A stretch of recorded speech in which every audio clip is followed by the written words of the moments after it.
In 52 BC, the brilliant Roman proconsul Julius Caesar, commanding a disciplined army of around 60,000 legionaries and auxiliaries, faced an unimaginable crisis on the hills of Gaul, where the united Gallic tribes under the charismatic chieftain Vercingetorix had risen in a massive revolt that threatened to undo years of Roman conquests.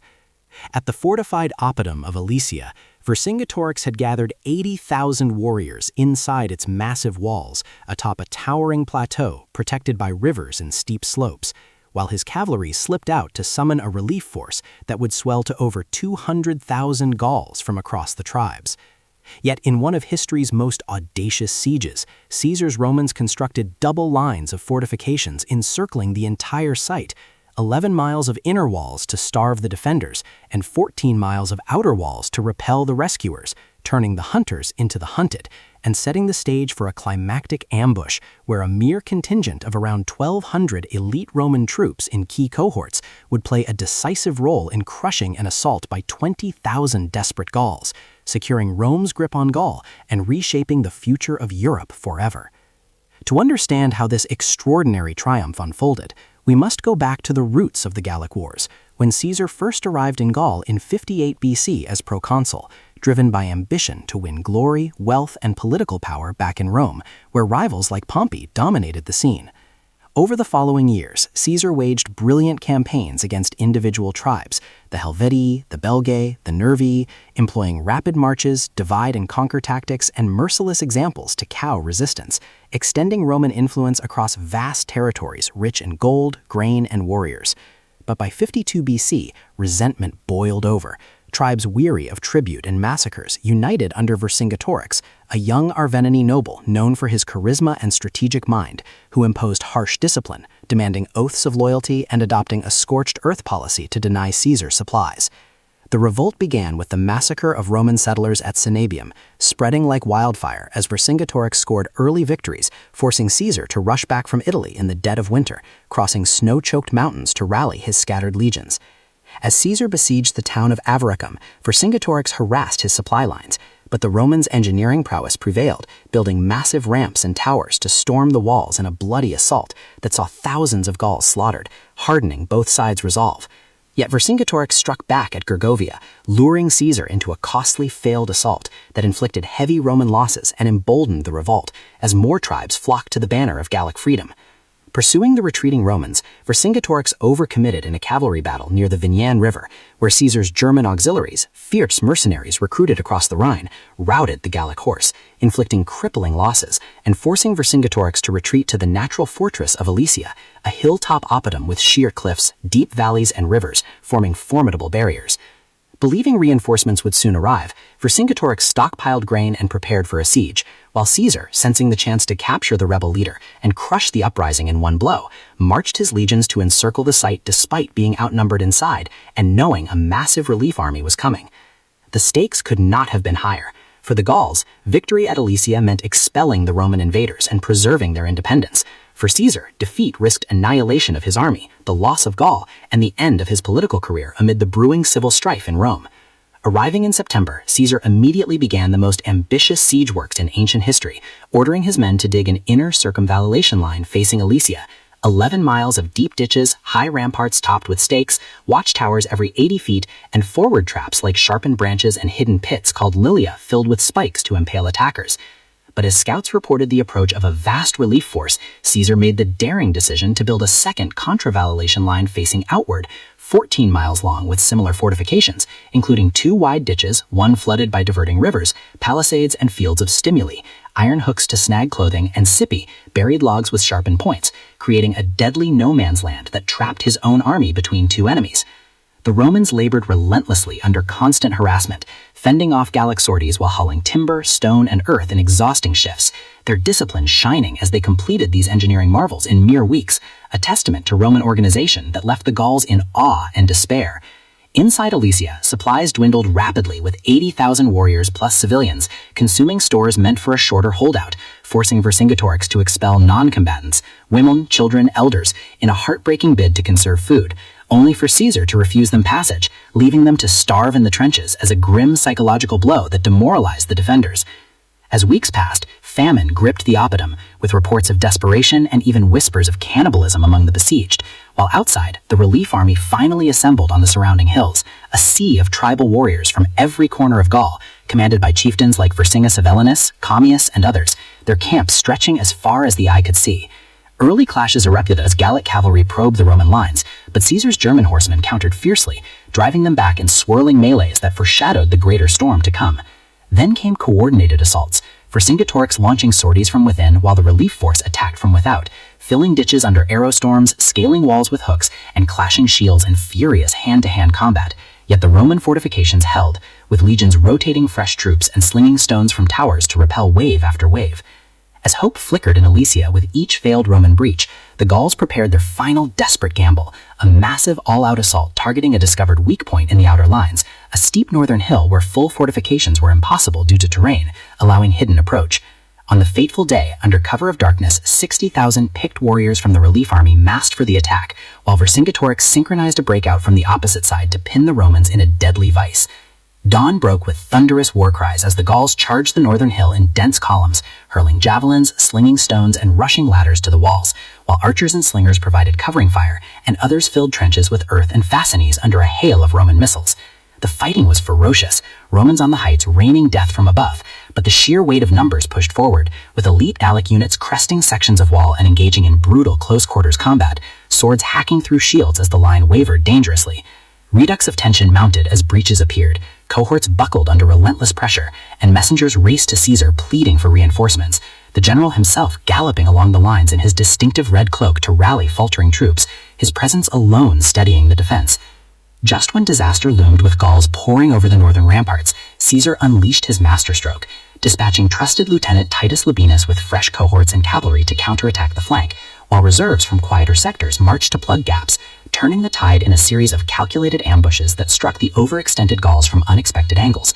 In the chaos of the northern hill, where the terrain funneled attackers into kill zones, a compact force of around 1,200 seasoned legionaries in elite cohorts executed a devastating downhill charge and flanking maneuver, slamming into the exposed side of the 20,000-strong assault column with pilum volleys followed by gladius thrusts, shattering formations in a whirlwind of slaughter as panic spread through the Gallic ranks.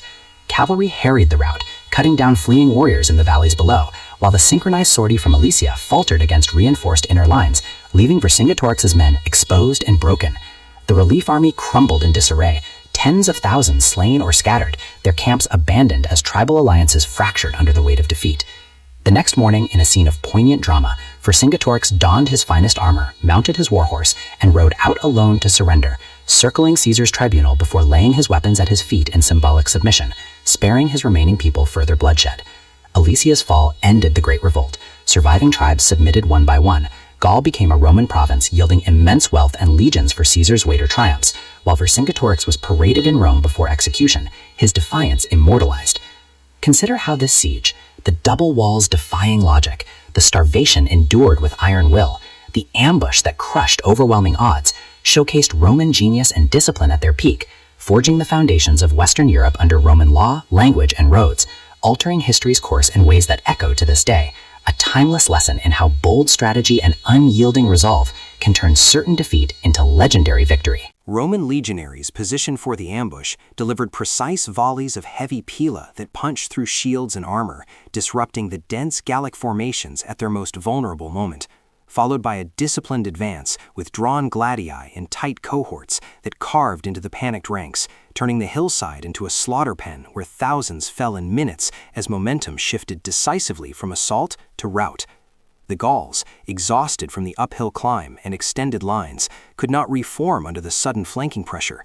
Their war cries turned to screams of terror as Roman cavalry swept down from hidden positions to harry the flanks, cutting off retreat paths and trampling fugitives in the narrow valleys below, while archers and slingers from the fortifications poured missiles into the chaotic mass, amplifying the carnage until the entire relief force wavered and broke, abandoning weapons, standards, and wounded comrades in a headlong flight that scattered them across the countryside.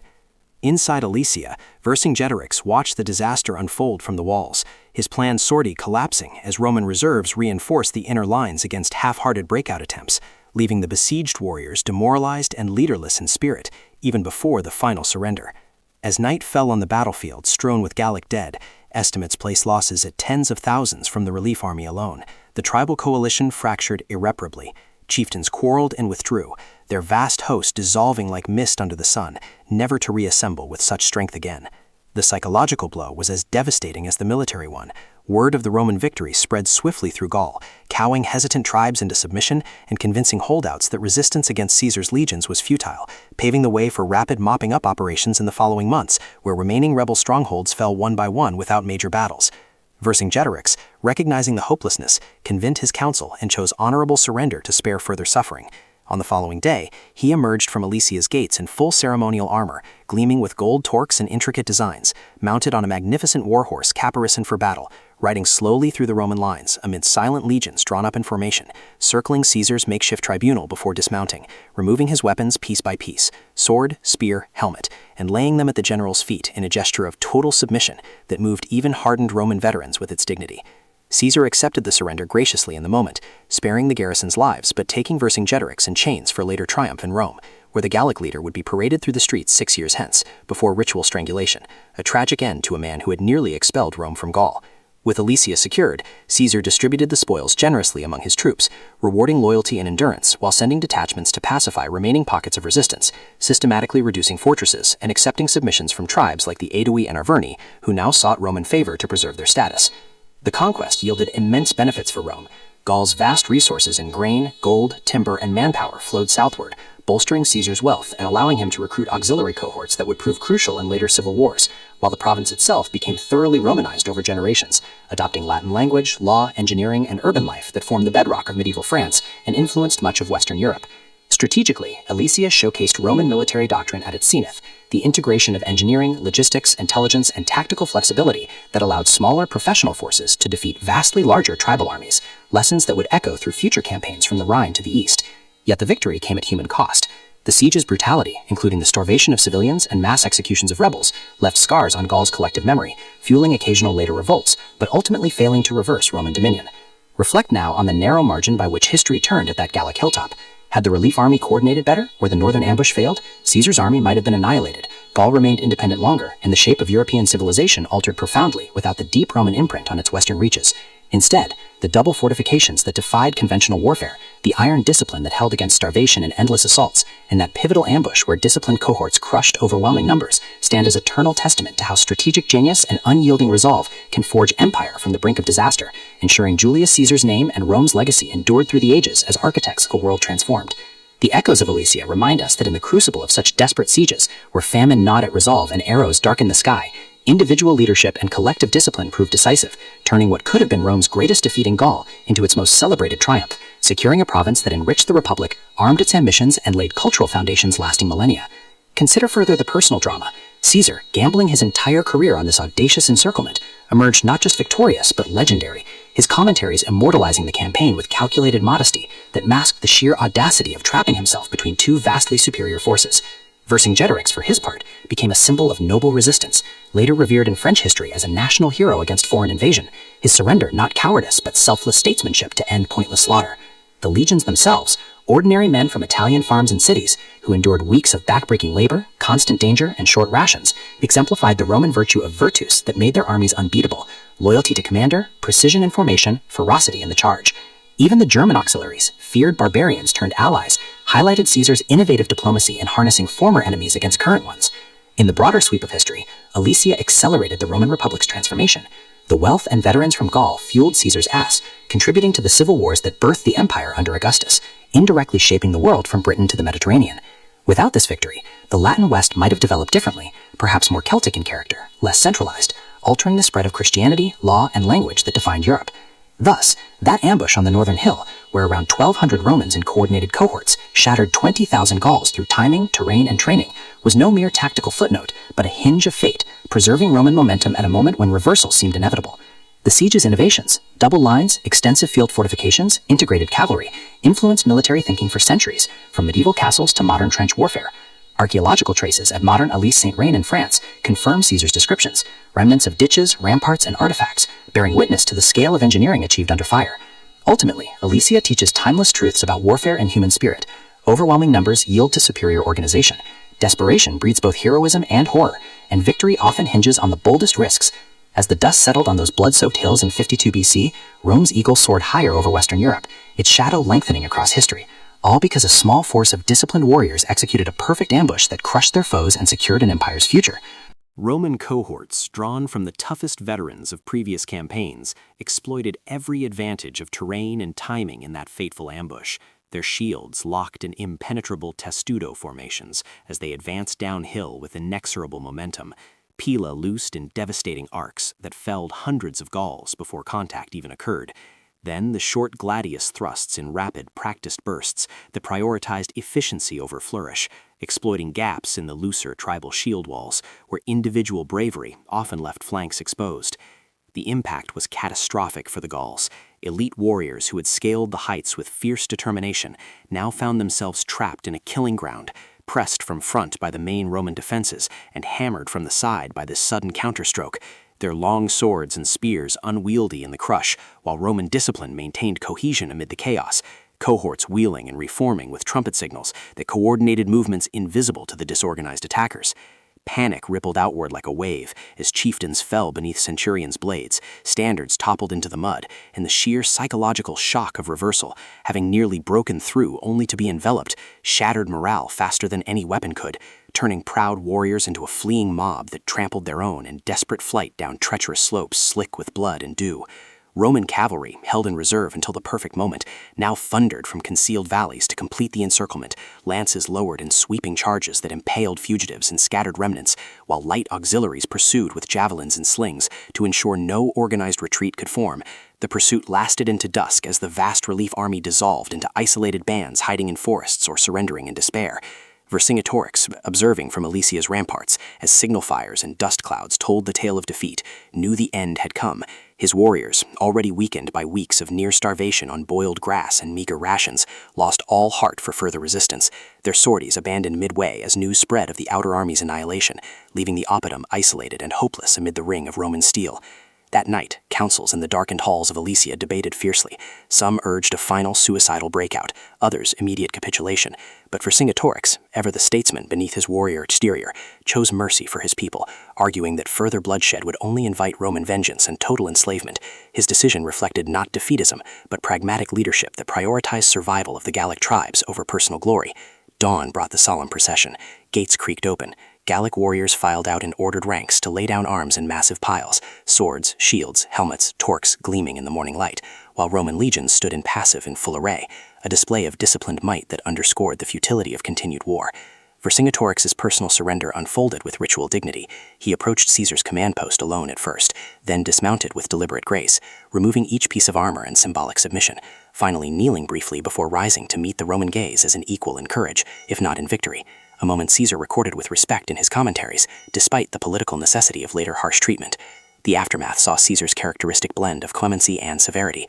Many rank-and-file Gauls were spared and distributed as slaves among the legions to bind loyalty through shared spoils, while noble hostages ensured tribal compliance, yet rebel leaders faced execution or enslavement to deter future uprisings, a calculated policy that pacified Gaul swiftly without alienating potential allies.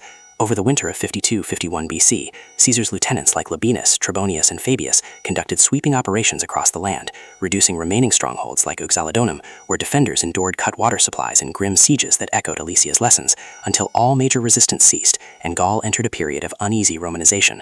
Economically, the province transformed rapidly.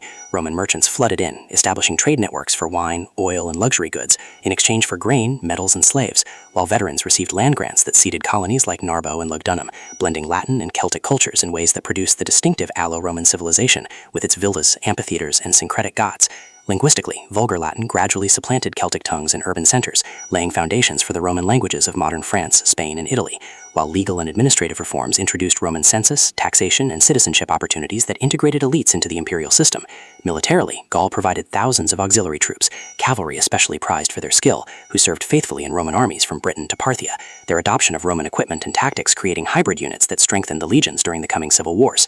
For Caesar personally, Alesia's triumph was the capstone of his proconsulship, furnishing the wealth to pay debts, buy political alliances in Rome, and muster veteran legions whose loyalty proved decisive when he crossed the Rubicon in 49 BC, igniting the civil war that ended the Republic. Without Gaul's resources and prestige, Caesar might have remained an indebted senator vulnerable to prosecution, rather than the dominant figure who forced Pompey and the Optimates into confrontation, altering the path to principate under Augustus. The siege's tactical innovations influenced generations of commanders. The use of extensive field fortifications became standard in later Roman campaigns, while the integration of engineering with mobile reserves prefigured principles seen in battles from Carrhae to Adrianople. Archaeological excavations at Alesia continue to uncover evidence, miles of reconstructed ditches, iron caltrops, projectile points, that corroborate Caesar's accounts, while revealing the sheer scale of labor involved. Thousands of men moving millions of cubic feet of earth under constant threat. Modern historians debate the exact numbers. Caesar's figures likely inflated for propaganda, with perhaps 40,000, 50,000 total Romans facing 70,000, 80,000 inside, and 100,000, 150,000 in relief, but the disparity remains staggering, underscoring the qualitative edge of professional training over tribal valor. Culturally, Alesia entered collective memory differently, in Rome as proof of imperial destiny, in later French tradition as the tragic origin of national identity, with Vercingetorix elevated to proto-national hero during the Third Republic, statues and schools bearing his name as symbol of resistance against invaders, from Napoleon III to Vichy collaborations. The human element endures most vividly, the starvation endured by civilians caught between armies, the terror of night assaults under torchlight, the exhaustion of legionaries digging endlessly while arrows whistled overhead, the final silence as arms were stacked, and a people's independence ended not in apocalyptic battle, but quiet submission. Yet from that submission grew synthesis. Celtic druids gave way to Roman temples, hill forts to planned cities, tribal kings to provincial governors, creating a hybrid vigor that sustained the Western Empire longer than its eastern counterpart. Consider the contingency of it all. If Vercingetorix had avoided entrapment, or the relief army attacked sooner before fortifications completed, or rain softened the northern slopes differently, history might have diverged, perhaps delaying Roman expansion northward, allowing Germanic tribes greater influence, reshaping linguistic and political maps of Europe profoundly. Instead, that precise ambush by disciplined cohorts against overwhelming assault fixed the trajectory, embedding Roman order deeply into the West and ensuring Latin civilization's dominance through the medieval era into modernity. The legacy persists in everyday ways: French roads following Roman alignments, legal concepts of property and citizenship, even vocabulary blending Celtic substrates with Latin roots. Alesia thus stands not merely as military masterpiece, but civilizational pivot, where the clash of Iron Age tribes and classical republic births something new, forged in the desperation of siege and the decisiveness of ambush, reminding us across millennia that moments of supreme crisis often determine the character of ages to come, with Julius Caesar's calculated risk and his legion's unyielding execution, securing not just Gaul, but the enduring framework of Western history itself. The ambush's execution revealed the profound disparity between Roman professional warfare and Gallic tribal valor, where individual heroism shone brightly, but collective coordination often faltered under stress. Roman centurions, battle-hardened officers promoted from the ranks for merit, directed their men with precise commands and vine staffs to enforce discipline, ensuring that even in the heat of pursuit, no looting occurred prematurely, maintaining formation until the enemy was utterly broken and pursuit to be conducted methodically to maximize disruption. As the sun dipped low over the bloodied hills, Caesar himself rode the lines in his red paludamentum, directing final maneuvers and assessing casualties with the cool calculation that marked his generalship, noting how the German cavalry's ferocity had once again proven decisive in open-field clashes, where Gallic horsemen, noble but less cohesive, scattered rather than rallying for countercharges. The battlefield aftermath presented a grim tableau: acres of trampled ground littered with discarded weapons, long slashing swords too heavy for prolonged combat, chainmail shirts rent by gladius points, ornate helmets crushed under hobnailed caligae, intermingled with the bodies of warriors from every tribe, their war paint smeared and torques pried loose by opportunistic camp followers, while Roman wounded were swiftly carried to field hospitals for treatment by skilled Greek physicians, employing techniques far advanced over Gallic herbal remedies. Scavenging parties moved systematically under guard, collecting reusable pila, arrows, and shields to replenish stocks depleted during weeks of siege, while engineers began dismantling non-essential fortifications to reuse timber and stone in permanent camps, demonstrating the Roman knack for turning temporary expedients into lasting infrastructure. Vercingetorix's surrender rippled outward immediately. Runner networks spread word to distant tribes, prompting delegations to arrive within days bearing hostages and oaths of fealty, their chieftains prostrating before Caesar in ritual submission that incorporated Gallic customs into Roman protocol, blending cultures even in conquest to ease administration. Caesar's winter quarter strategy unfolded with characteristic foresight. Legions dispersed to fertile regions where loyal or intimidated tribes provided quarters and supplies, reducing logistical strain while positioning forces to respond quickly to any renewed unrest, a distributed occupation model that prevented large-scale rebellion by isolating potential flashpoints. In the Arverni heartland, Vercingetorix's own people received relatively lenient terms to encourage cooperation, their elites retaining lands in exchange for Roman citizenship paths and military service, creating a class of Gallo-Roman nobles who would mediate between conqueror and conquered for generations. Education and acculturation began subtly. Young Gallic nobles sent as hostages to Rome returned fluent in Latin and steeped in rhetoric, law, and engineering, becoming advocates for Roman ways in their homelands, while Druidic schools faced suppression not through wholesale massacre, but legal restrictions that eroded their political influence over time. Trade flourished under peace. Mediterranean merchants introduced amphorae of olive oil and garum alongside Falernian wine, exchanged for Gallic ham, wool, and iron that supplied Roman forges, stimulating economic integration where local artisans adopted Roman pottery wheels and kilns to produce sigillato-ware that blended Celtic motifs with classical forms. Urban development accelerated, as Oppida, like Alesia itself, transformed into Romanized towns, with forums, basilicas, and aqueducts, their grids laid out by surveyors using groma and corybates to impose order on hilly terrain, previously dominated by winding paths and wooden palisades. Religiously, syncretism emerged organically. Gallic deities like Taranis merged with Jupiter, Epona with Roman horse cults, and Sulis with Minerva at healing springs that became grand bath complexes, allowing continuity of worship under Roman oversight that channeled spiritual energies toward imperial loyalty. The legion's presence brought security from external threats, Germanic raids across the Rhine curtailed by watchful cohorts, earning grudging gratitude from tribes who previously warred endlessly among themselves, a pax romana that fostered population growth and agricultural innovation through introduced plows, crop rotation, and vineyards. For the common Gaul, life shifted from tribal obligations to Roman taxation, often heavier in coin than previous tribute, but accompanied by roads that facilitated markets, courts that offered impartial justice over blood feuds, and citizenship prospects for service that elevated status beyond birth. Veterans settling in colonies brought Italian farming techniques, intermarrying with locals to create blended families whose descendants would speak Latin as native tongue, their villas dotting the landscape with mosaics depicting both hunting scenes and classical myths. Militarily, the auxiliary system formalized. Gallic cavalry regiments formed under Roman officers retained native tactics, but adopted standardized equipment, serving across the empire from Britain to Syria, and earning citizenship upon discharge, spreading Roman identity through return veterans who built homes in provincial style. Caesar's commentaries, written in clear third-person prose during these years, served multiple purposes: military dispatches to the Senate justifying expenses, propaganda to burnish his image against political enemies, and literary masterpieces that influenced historical writing for centuries, with their understated elegance masking strategic brilliance. The text's account of Alesia emphasizes Roman virtue, while downplaying risks, portraying Gauls as brave but doomed by disunity, a narrative that shaped Roman perceptions of barbarians as noble savages needing civilizing guidance. Later historians like Plutarch and Appian drew heavily on Caesar's version, embellishing personal anecdotes that humanized the general, his swimming across rivers in full armor, sharing rations with common soldiers, building the myth of Caesar as superhuman leader. In Gaul itself, oral traditions preserved alternative memories, bards singing of Vercingetorix's unity and betrayal by fickle allies, framing Alesia as heroic last stand rather than defeat, traditions that survived Roman suppression to influence medieval Celtic revival tales. The site's physical legacy endured. Successive generations maintained roads and walls. Medieval castles rose on Roman foundations, and modern France recognizes Alesia Saint-Remy as national heritage, with museums displaying artifacts that bridge Iron Age and classical worlds. Strategically, Alesia influenced doctrine profoundly. Future generals like Corbulo in Armenia or Trajan in Dacia employed similar encirclements, while the emphasis on logistics, supply lines protected by forts, became imperial standard, enabling sustained campaigns far from Italy. The siege highlighted intelligence's role, Caesar's use of scouts, deserters, and captured prisoners to anticipate Gallic moves, countering numerical inferiority with superior information.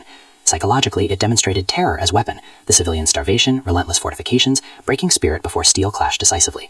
Economically, Gaul's integration funded Rome's golden age, tribute and mines filling treasuries depleted by civil strife, slaves powering latifundia, grain feeding urban plebes to maintain political stability. Without Alesia's wealth, Caesar's bribes to tribunes and assemblies might have failed, delaying or preventing his dictatorship.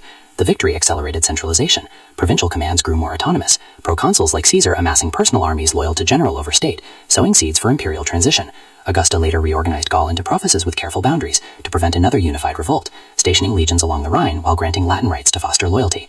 The cultural fusion produced luminaries, Gallic Roman poets composing in Latin, architects blending Althing techniques, philosophers merging Stoicism with Druidic naturalism. In broader European context, Roman Gaul acted as a buffer against Germanic pressures, its fortified frontier buying centuries for the Mediterranean core to prosper. When migrations finally overwhelmed defenses, Frank invaders adopted much Gallo-Roman administration, law, and Christianity, ensuring continuity rather than rupture. Thus Alesia's ambush, that momentary clash where disciplined precision overwhelmed raw courage, propagated effects cascading through time, shaping languages spoken by hundreds of millions, legal systems underpinning modern Europe, architectural styles from cathedrals to capitals. The human stories linger, legionaries writing home of strange customs, Gallic mothers mourning sons fallen far from tribal lands, Caesar pondering ambition's cost amid victory's laurels. It reminds that history pivots on such conjunctures, leadership gambling all, soldiers enduring hell, civilians bearing war's brunt, their collective actions fixing paths nations follow for millennia. From that Gallic hillside emanated ripples reshaping civilization, proving how one audacious siege and its climactic counterstroke could bind a continent to classical heritage, forging the Latin West whose echoes resonate in law courts, literature, and legacies enduring to our day as testament to human capacity for both destruction and enduring creation in war's forge.